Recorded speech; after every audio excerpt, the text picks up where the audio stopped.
and to Clem Daniel. I mean, I think one of the things is we're sitting with good data, and we know there's a lot of data. For example, CFR records age, location, gender about firearm owners. That data sits there, but it's never released publicly, so we don't know, a mapping of who's owning what gun for which purpose. I mean, that's the basic Zimmering standard. If you understand that, you can then begin to know where are the problems.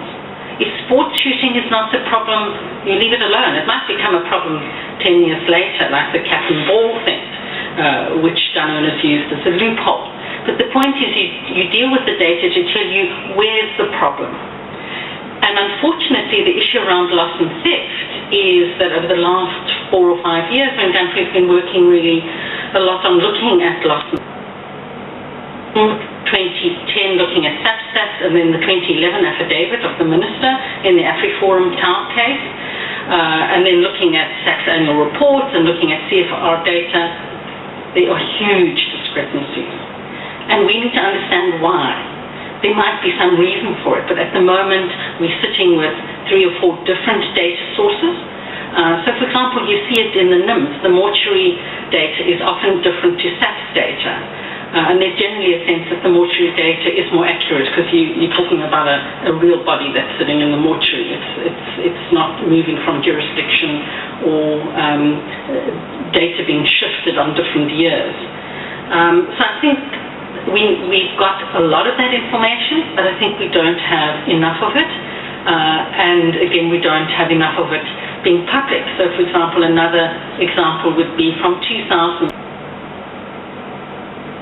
Misuse.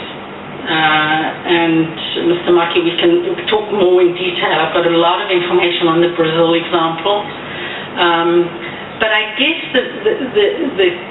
the issue for all of us to think about is we took 100,000 guns off the street in 2005. Who wouldn't want to support that? Out of circulation.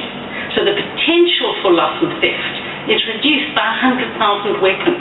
Surely all of us want to support those guns moving out of circulation, removing them from the potential for suicide, accident, intimate partner violence in the home, or the potential for theft.